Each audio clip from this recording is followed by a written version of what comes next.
Welcome to Tom Reads Books, the podcast where, whatever you're doing, I take you on an adventure through some of literature's most loved treasures. If you do enjoy the podcast, make sure to subscribe so that you never miss an episode, and also check out the Patreon at patreon.com/TomReadsBooks, where I release 2 exclusive episodes every week of a completely different book, full audiobook versions of all books read, and you can help choose future books for me to read. Now, though, I'd like to invite you to settle in, relax, and let me tell you a story.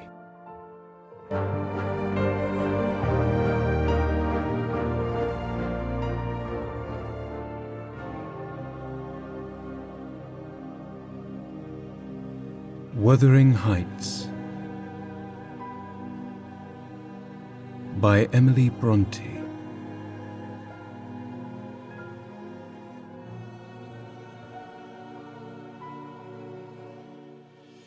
Chapter 11. Sometimes, while meditating on these things in solitude, I've got up in a sudden terror and put on my bonnet to go see how all was at the farm. I've persuaded my conscience that it was my duty to warn him how people talked regarding his ways, and then I've recollected his confirmed bad habits, and, hopeless of benefiting him, having flinched from re-entering the dismal house, doubting if I could bear to be taken at my word. One time I passed the old gate going out of my way on a journey to Gimmerton. It was about the period that my narrative has reached, a bright, frosty afternoon, the ground bare, and the road hard and dry. I came to a stone where the highway branches off onto the moor on your left hand, a rough sand pillar with the letters HW cut on its north side, on the east G, on the southwest TG. It serves a guidepost to the Grange and Heights and village. The sun shone yellow on its grey head, reminding me of summer, and I cannot say why, but all at once a gush of child sensations flowed into my heart. Hindley and I held it a favourite spot 20 years before. I gazed long at the weather-worn block and, stooping down, perceived a hole near the bottom still full of snail shells and pebbles, which we were fond of storing there with more perishable things, and, as fresh as reality, it appeared that I beheld my early playmate seated on the withered turf, his dark, square head bent forward, and his little hand scooping out the earth with a piece of slate. "Poor Hindley," I exclaimed involuntarily. I started. My bodily eye was cheated into a momentary belief that the child lifted its face and stared straight into mine. It vanished in a twinkling, but immediately I felt an irresistible yearning to be at the heights. Superstition urged me to comply with this impulse, supposing he might be dead. I thought, or should die soon, supposing it were a sign of death. The nearer I got to the house, the more agitated I grew, and on catching sight of it, I trembled every limb. The apparition had outstripped me. It stood looking through the gate. That was my first idea on observing an elf-locked, brown-eyed boy sitting his ruddy countenance against the bars. Further reflection suggested that must be Hareton, my Hareton, not altered greatly since I left him 10 months since. "God bless thee, darling!" I cried, forgetting instantaneously my foolish fears. "Hareton, it's Nelly thy nurse." He retreated out of arm's length and picked up a large flint. "I am come to see thy father, Hareton," I added, guessing from the action that Nelly, if she lived in his memory at all, was not recognised as one with me. He raised his missile to hurl it. I commenced a soothing speech, but could not stay his hand. The stone struck my bonnet, and then ensued from the stammering lips of the little fellow a string of curses which, whether he comprehended them or not, were delivered with practised emphasis and distorted his baby features into a shocking expression of malignancy. You may be certain this grieved more than angered me. Fit to cry, I took an orange from my pocket and offered it to propitiate him. He hesitated and then snatched it from my hold, as if he fancied I only intended to tempt and disappoint him. I showed another, keeping it out of his reach. "Who has taught you those fine words, my bairn?" I inquired. "The curate?" "Damn the curate and thee! Give me that," he replied. "Tell us where you got your lessons and you shall have it," said I.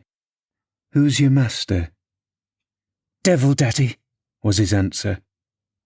"And what do you learn from Daddy?" I continued. He jumped at the fruit. I raised it higher. "What does he teach you?" I asked. "Naught," said he, "but to keep out of his gate. Daddy cannot bide me, because I swear at him." "Ah, the devil teaches you to swear at Daddy?" I observed. "Aye, nay," he drawled. "Who then?"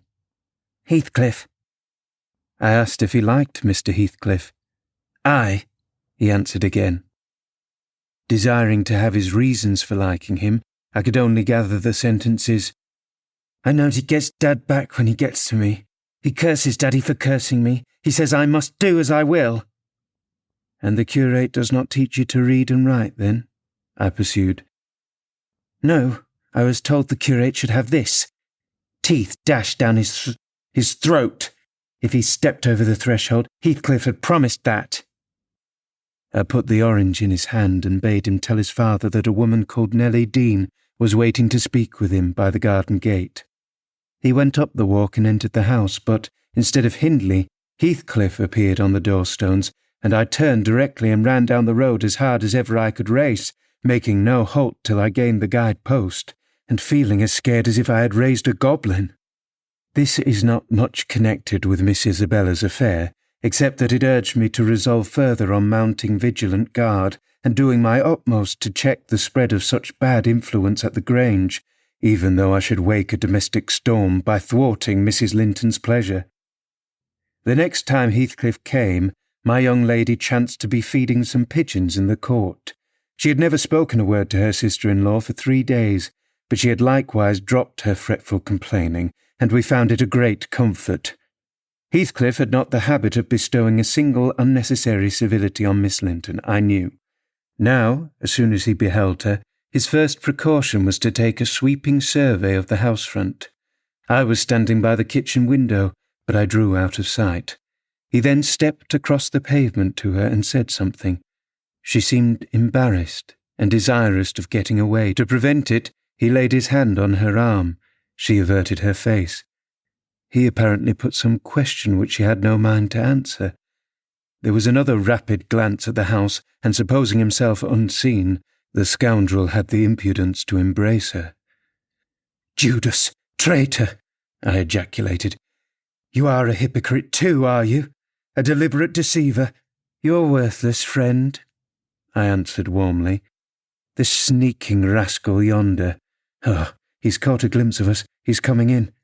I wonder will he have the art to find a plausible excuse for making love to Miss, when he told you he hated her?" Mrs. Linton saw Isabella tear herself free and run into the garden, and a minute after, Heathcliff opened the door. I couldn't withhold giving some loose to my indignation, but Catherine angrily insisted on silence, and threatened to order me out of the kitchen if I dared be so presumptuous as to put in my insolent tongue.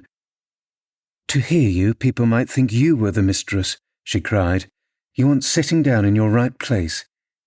Heathcliff, what are you about, raising this stir? I said you must let Isabella alone. I beg you will, unless you are tired of being received here. And wish Linton to draw the bolts against you?" "God forbid that he should try," answered the black villain. I detested him just then. "God keep him meek and patient. Every day I grow madder after sending him to heaven." "Hush!" said Catherine, shutting the inner door. "Don't vex me. Why have you disregarded my request? Did she come across you on purpose?" "What is it to you?" he growled. "I have a right to kiss her if she chooses, and you have no right to object. I'm not your husband. You needn't be jealous of me." "I'm not jealous of you," replied the mistress. "I'm jealous for you. Clear your face. You shan't scowl at me. If you like Isabella, you shall marry her. But do you like her? Tell the truth, Heathcliff." "There. You won't answer. I'm certain you don't." And would Mr. Linton approve of his sister marrying that man? I inquired. Mr. Linton should approve, returned my lady decisively. He might spare himself the trouble, said Heathcliff. I could do as well without his approbation, and as to you, Catherine, I've a mind to speak a few words now while we're at it. I want you to be aware that I know you have treated me infernally. Infernally! Do you hear? And if you flatter yourself that I don't perceive it, you are a fool. And if you think I can be consoled by sweet words, you are an idiot. And if you fancy I'll suffer unrevenged, I'll convince you of the contrary in a very little while. Meanwhile, thank you for telling me your sister-in-law's secret. I swear I'll make the most of it, and stand you aside. What new phase of his character is this? Exclaimed Mrs. Linton in amazement. I've treated you infernally, and you'll take revenge? How will you take it, ungrateful brute? How have I treated you infernally? I seek no revenge on you, replied Heathcliff less vehemently. That's not the plan. The tyrant grinds down his slaves, and they don't turn against him, they crush those beneath them. You are welcome to torture me to death for your amusement, only allow me to amuse myself a little in the same style. And refrain from insult as much as you are able. Having labelled my palace, don't erect a hovel and complacently admire your own charity in giving me that for a home. If I imagined you really wished me to marry Isabella, I'd cut my throat. Oh, the evil is that I am not jealous, is it? Cried Catherine. Well, I won't repeat my offer of a wife. It is as bad as offering Satan a lost soul. Your bliss lies, like his, in inflicting misery. You prove it. Edgar is restored from the ill temper he gave way to at your coming. I began to secure the tranquillity, and you, restless to know us at peace, appear resolved on exciting a quarrel. Well, quarrel with Edgar, if you please, Heathcliff, and deceive his sister. You'll hit on exactly the most efficient method of revenging yourself on me. The conversation ceased. Mrs. Linton sat down by the fire, flushed and gloomy. The spirit which served her was growing intractable. She could neither lay nor control it. He stood on the hearth with folded arms, brooding on his evil thoughts, and in this position I left them to seek the master, who was wondering what kept Catherine below so long. "Ellen," said he when I entered, "have you seen your mistress?" "Yes, she's in the kitchen, sir," I answered. "She's sadly put out by Mr. Heathcliff's behaviour, and, indeed, I do think it's time to arrange his visits on another footing. There's harm in being too soft, and now it's come to this." And I related the scene in the court and, as near as I dared, the whole subsequent dispute. I fancied it could not be very prejudicial to Mrs. Linton, unless she made it so afterwards by assuming the defence for her guest. Edgar Linton had difficulty in hearing me to the close. His first words revealed that he did not clear his wife of blame. "This is insufferable," he exclaimed. "It is disgraceful that she should own him for a friend and force his company on me. Call me 2 men out of the hall, Ellen. Catherine shall linger no longer to argue with the low ruffian. I have humoured her enough." He descended and, bidding the servants wait in the passage, went, followed by me, to the kitchen. Its occupants had recommenced their angry discussion. Mrs. Linton, at least, was scolding with renewed vigour. Heathcliff had moved to the window and hung his head, somewhat cowed by her violent rating apparently. He saw the master first and made a hasty motion that she should be silent, which she obeyed abruptly on discovering the reason of his intimation. "How is this?" said Linton, addressing her. "What notion of propriety must have you to remain here, after the language which has been held to you by that blackguard? I suppose because it is his ordinary talk, you think nothing of it. You are habituated to his baseness, and perhaps imagine I can get used to it too." "Have you been listening at the door, Edgar?" asked his mistress in a tone particularly calculated to provoke her husband, implying carelessness and contempt of his irritation. Heathcliff, who had raised his eyes at the former speech, gave a sneering laugh at the latter, on purpose, it seemed, to draw Mr. Linton's attention to him. He succeeded, but Edgar did not mean to entertain him with any high flights of passion. "I have been so far forbearing with you, sir," he said quietly. "Not that I was ignorant of your miserable, degraded character, but I felt you were only partly responsible for that. And Catherine, wishing to keep up your acquaintance, I acquiesced, foolishly. Your presence is a moral poison that would contaminate the most virtuous. For that cause, and to prevent worse consequences, I shall deny you hereafter admission into this house, and give notice now that I require your instant departure. 3 minutes' delay will render it involuntary and ignominious." Heathcliff measured the height and breadth of the speaker with an eye full of derision. "Cathy, this lamb of yours threatens like a bull," he said. "It is in danger of splitting its skull against my knuckles. By God, Mr. Linton, I am mortally sorry that you are not worth knocking down." My master glanced towards the passage and signed me to fetch the men. He had no intention of hazarding a personal encounter. I obeyed the hint, but Mrs. Linton, suspecting something, followed, and when I attempted to call them, she pulled me back, slamming the door to and locked it. "Fair means," she said, in answer to her husband's look of angry surprise. "If you have not the courage to attack him, make an apology, or allow yourself to be beaten. It will correct you for feigning more valour than you possess. No, I'll swallow the key before you shall get it. I'm delightfully rewarded for my kindness to each. After constant indulgence of one's weak nature and the other's bad one, I earned for thanks 2 samples of blinding gratitude, stupid to absurdity. Edgar, I was defending you and yours, and I wish Heathcliff may flog you sick for daring to think an evil thought of me." It did not need the medium of a flogging to produce that effect on the master. He tried to wrest the key from Catherine's grasp, and for safety she flung it into the hottest part of the fire, whereupon Mr. Edgar was taken with a nervous trembling, and his countenance grew deadly pale. For his life he could not avert that access of emotion. Mingled anguish and humiliation overcame him completely. He leant on the back of a chair and covered his face. "Oh, heavens! In old days this would win you knighthood!" exclaimed Mrs. Linton. "We are vanquished! We are vanquished! Heathcliff would as soon lift a finger at you as the king would march his army against a colony of mice. Cheer up, you shan't be hurt. Your type is not a lamb, it's a sucking leveret." "I wish you joy of the milk-blooded coward, Cathy," said her friend. "I compliment you on your taste, and that is the slavering, shivering thing you preferred to me. I would not strike him with my fist, but I'd kick him with my foot and experience considerable satisfaction. Is he weeping, or is he going to faint for fear?" The fellow approached and gave the chair on which Linton rested a push. He'd better have kept his distance. My master quickly sprang erect and struck him full on the throat, a blow that would have levelled a slighter man. It took his breath for a minute, and while he choked, Mr. Linton walked out by the back door into the yard, and from thence to the front entrance. "There, you've done with coming here," cried Catherine. "Get away now. He'll return with a brace of pistols and 6 assistants. If he did overhear us, of course, he'd never forgive you. You've played me an ill turn, Heathcliff. But go, make haste. I'd rather see Edgar at bay than you." "Do you suppose I'm going with that blow burning in my gullet?"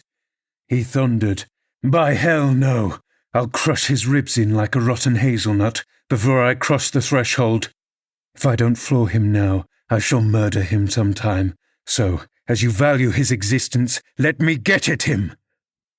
"He is not coming," I interposed, framing a bit of a lie. "There's the coachman and 2 gardeners. You'll surely not wait to be thrust out into the road by them. Each has a bludgeon, and master will, very likely, be watching from the parlour windows to see that they fulfil his orders."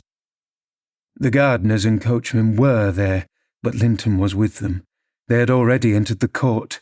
Heathcliff, on second thoughts, resolved to avoid a struggle against 3 underlings. He seized the poker, smashed the lock from the inner door, and made his escape as they trampled in. Mrs. Linton, who was very much excited, bid me accompany her upstairs. She did not know my share in contributing to the disturbance, and I was anxious to keep her in ignorance. "I'm nearly distracted, Nellie," she exclaimed, throwing herself on the sofa. "1,000 Smith's hammers are beating in my head. Tell Isabella to shun me. This uproar is owing to her, and should she or anyone else aggravate my anger at present, I shall get wild. And, Nellie, Say to Edgar, if you see him again tonight, that I am in danger of being seriously ill. I wish it may prove true. He has startled and distressed me shockingly. I want to frighten him. Besides, he might come and begin a string of abusive complainings. I'm certain I should recriminate, and God knows where I should end. Will you do so, my good Nelly?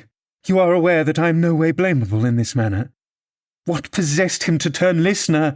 Heathcliff's talk was outrageous after you left us, but I could soon have diverted him from Isabella, and the rest meant nothing. Now all is dashed wrong by the fool's craving to hear evil of self that haunts some people like a demon.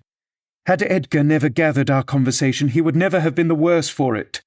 Really, when he opened on me in that unreasonable tone of displeasure, after I had scolded Heathcliff till I was hoarse with him, I did not care hardly what they did to each other, especially as I felt that, however the scene closed, we should all be driven asunder for nobody knows how long. Well, if I cannot keep Heathcliff from my friend, if Edgar will be mean and jealous, I'll try to break their hearts by breaking my own. That will be a prompt way of finishing all, when I am punished to extremity. But it is a deed to be deserved for a forlorn hope. I'd not take Linton by surprise with it. To this point he has been discreet in dreading to provoke me. You must represent the peril of quitting that policy, and remind him of my passionate temper, verging when kindled on frenzy. I wish you could dismiss that apathy out of your countenance, and look rather more anxious about me. The stolidity with which I received these instructions was, no doubt, rather exasperating, for they were delivered in perfect sincerity. But I believed a person who could plan the turning of her fits of passion to account beforehand might, by exerting her will, manage to control herself tolerably even while under their influence, and I did not wish to frighten her husband, as she said, and multiply his annoyances for the purpose of serving her selfishness. Therefore I said nothing when I met the master coming towards the parlour, but I took the liberty of turning back to listen whether they would resume their quarrel together. He began to speak first. "Remain where you are, Catherine," he said, without any anger in his voice, but with much sorrowful despondency. "I shall not stay. I am neither come to wrangle nor be reconciled, but I wish just to learn whether, after this evening's events, you intend to continue your intimacy with—" "Oh, for mercy's sake!" interrupted the mistress, stamping her foot. "For mercy's sake, let us hear no more of it now. Your cold blood cannot be worked into a fever. Your veins are full of ice water, but mine are boiling, and the slight of such chillness makes them dance." "To get rid of me, answer my question," persevered Mr. Linton. "You must answer it, and that violence does not alarm me. I have found that you can be as stoical as anyone, when you please. Will you give up Heathcliff hereafter, or will you give up me? It is impossible for you to be my friend, and his, at the same time, and I absolutely require to know which you choose." "I require to be let alone!" exclaimed Catherine furiously. "I demand it! Don't you see I can scarcely stand, Edgar? You leave me!"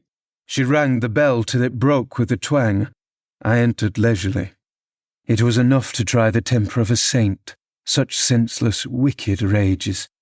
There she lay, dashing her head against the arm of the sofa and grinding her teeth so that you might fancy she would crush them to splinters. Mr. Linton stood looking at her in sudden compunction and fear. He told me to fetch some water. She had no breath for speaking. I brought a glassful, and, as she would not drink, I sprinkled it on her face. In a few seconds she stretched herself out stiff and turned up her eyes while her cheeks, at once blanched and livid, assumed the aspect of death. Linton looked terrified. "There is nothing in the world the matter," I whispered. I did not want him to yield, though I could not help being afraid in my heart. "She has blood on her lips," he said, shuddering. "Never mind," I answered tartly, and I told him how she had resolved previous to his coming on exhibiting a fit of frenzy.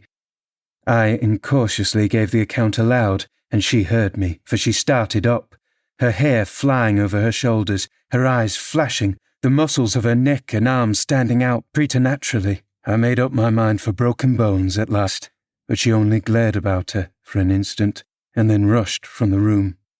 The master directed me to follow. I did, to her chamber door, She hindered me from going farther by securing it against me. As she never offered to descend to breakfast next morning, I went to ask whether she would have some carried up. "No," she replied peremptorily. The same question was repeated at dinner and tea, and again the morrow after, and received the same answer. Mr. Linton, on his part, spent his time in the library, and did not inquire concerning his wife's occupations.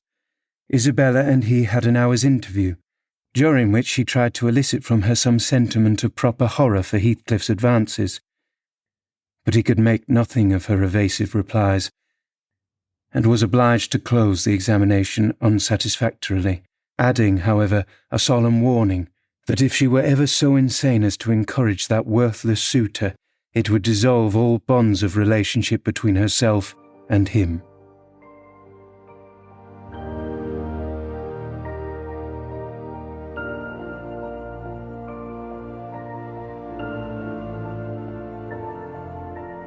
I hope you've enjoyed this episode of the Tom Reads Books podcast. If you'd like to support the show, leaving a rating and a short review on whatever podcast platform you're using really goes a long way to help us reach new listeners. Other than that, I hope you have a wonderful day, and I look forward to reading to you again very soon.